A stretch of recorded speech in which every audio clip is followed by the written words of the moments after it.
Yo, what's going on? This is OnDeck. Hope y'all are doing well. Today, we're not going to be making beats, but we are going to go through a studio tour. As you can see in the space here, it's not too big.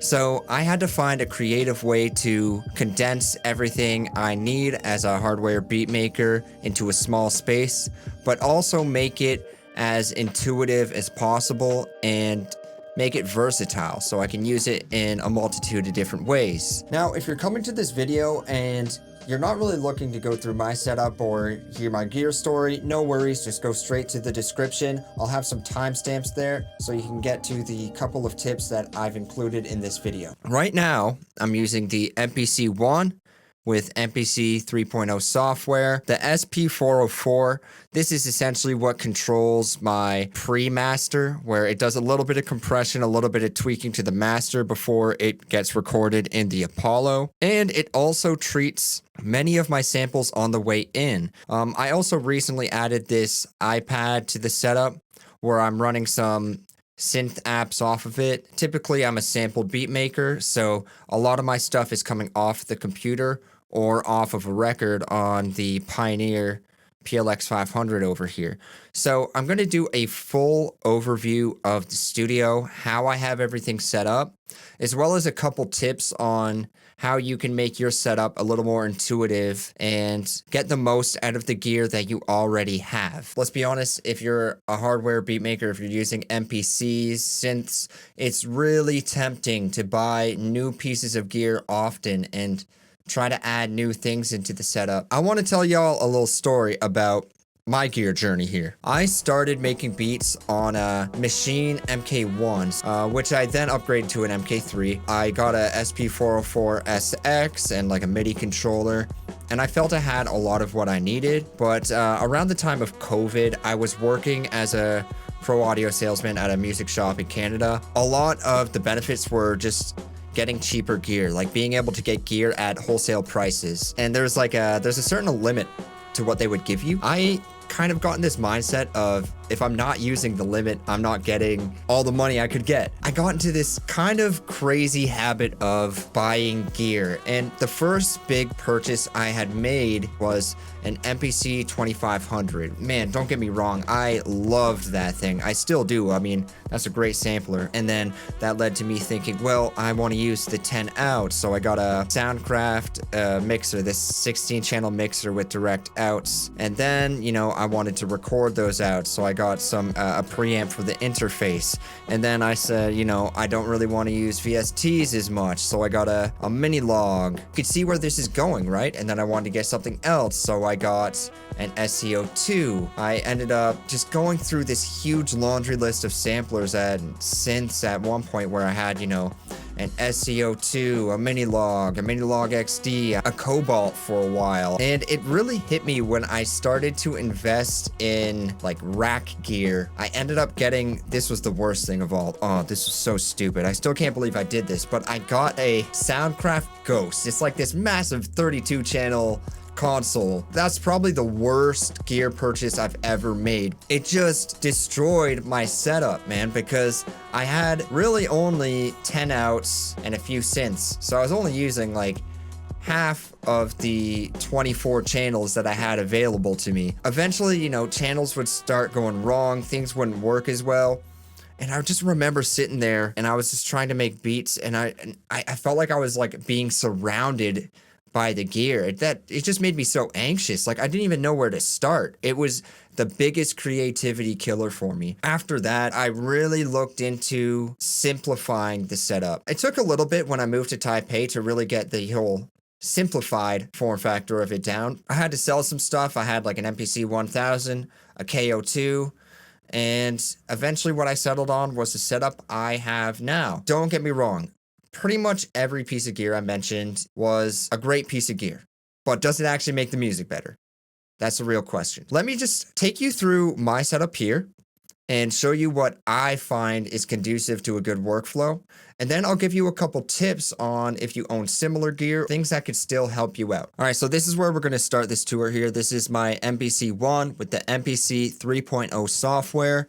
It's my favorite sampler. Coming from the older MPCs, I find I use it in a pretty straightforward way. I don't get too complex with it, but it still gives you some mixing capabilities, some mastering capabilities. And then once you send it off into a DAW, it's just a perfect marriage in that sense. Now, next up, this is a very integral part to how the studio works, but this is my SP404 Mark II. I really wish I could fall in love with the beatmaking workflow on this thing as just a standalone unit, but it's just not for me. I've used old SPs like the OG and the SP404SX. Those were more about resampling onto a single pad. And it seems like they really want you to use the patterns and the sequencer on here. I don't know, maybe one day I'll get back into it. But for right now, what I'm using this thing for is kind of like a Swiss Army knife. I can use this for, of course, beat performances, but mainly when it's in the studio, I use it for effects. So any sample that comes in off the computer or a record or something like that, I could put through the SP and record it directly into the MPC. At the very same time, I can use the outputs of the MPC, go into the SP, add some effects to the master, and then send that out to my Apollo, which would get recorded into Ableton. Let me just show you what I mean. So I can have these pads loaded up on the SP. I can have sample layers saved on the SD card in here and try stuff out, add some effects to them, maybe cassette sim. And all that's going to get recorded in. I can play a beat off the MPC, just as an example. Maybe compress it a bit, throw on some cassette sim, and add effects as I please.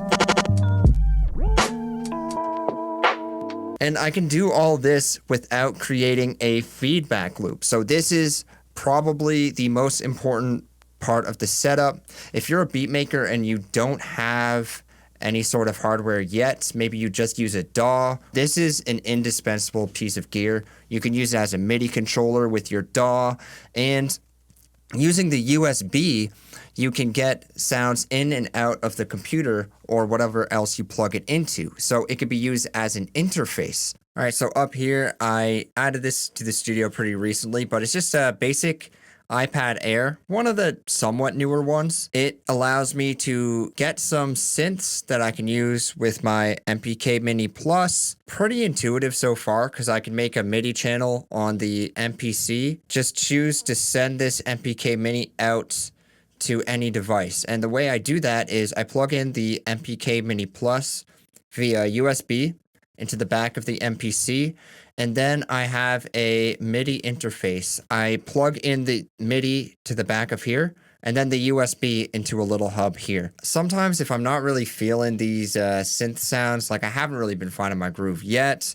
I'll just plug the same MIDI interface into Ableton and do the same process, and those sounds can come back into the MPC and be recorded. The main thing I really like this for is if I'm not making beats in the studio, I can use Koala with the SP for kind of like a portable setup, which I do plan on doing a video on that at some point, maybe when there's a nice day out and I can go outside, but it could be a really useful tool in the studio. Well, I'll just do a quick run through of some other important pieces of gear that I have. Everything gets recorded into Ableton through an Apollo Twin X. The reason I have that is because I can add some effects on the way in, like a preamp, maybe a tape machine, maybe some additional compression. If I'm recording vocals, I could add some effects on the way in that just make the recording process a little bit smoother. I always like to mix a little bit out of these Genelecs, or the 8010s.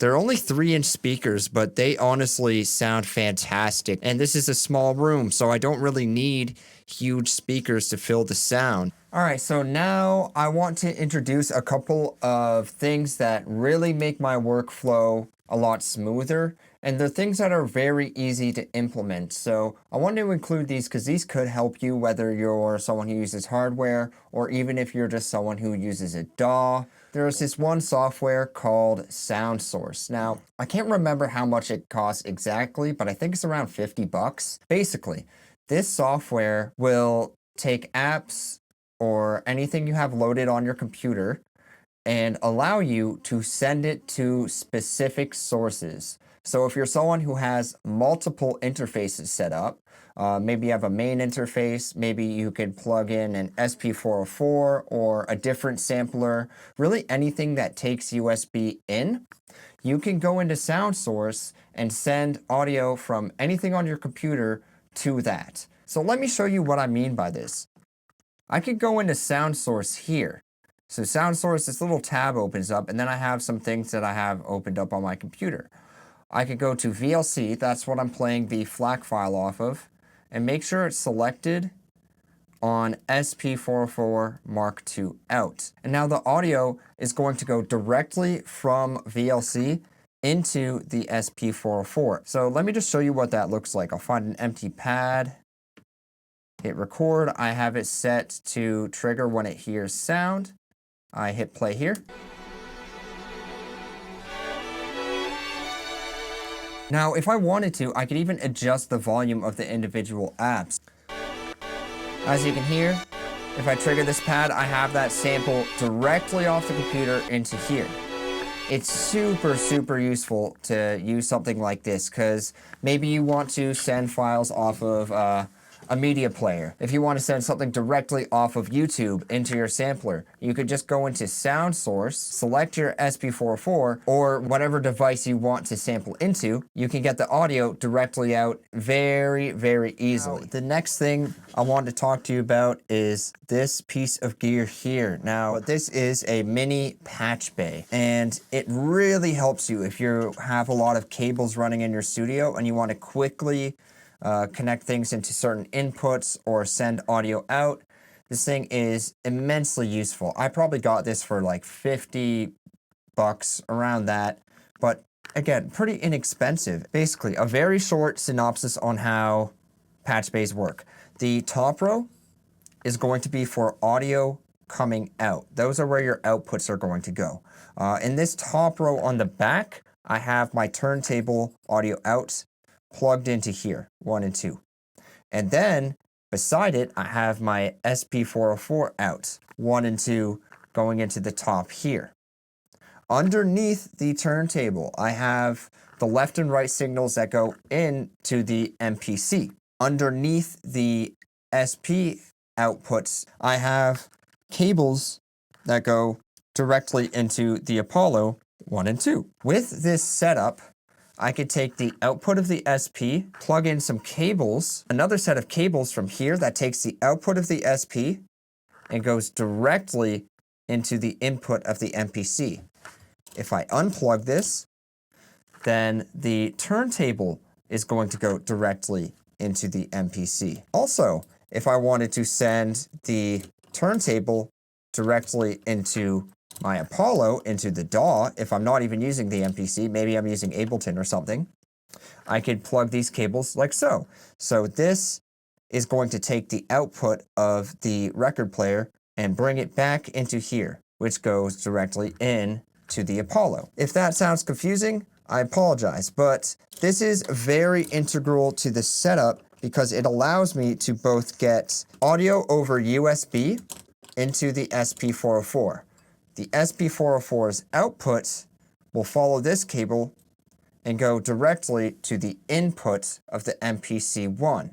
I can sample into the MPC ONE and keep the monitor button off.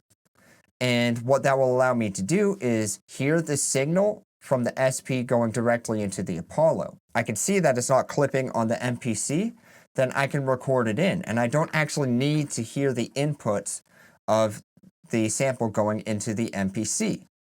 That way, if I play the MPC, it's going back out into the SP404, which goes into my Apollo, and I can add effects to the master. Alright, so that does it for the studio tour. I hope you enjoyed seeing how my setup is put together, and I hope that there's a couple of tips in there that help you define your own setups and rearrange things to suit your workflow. Until next time, stay safe. Peace.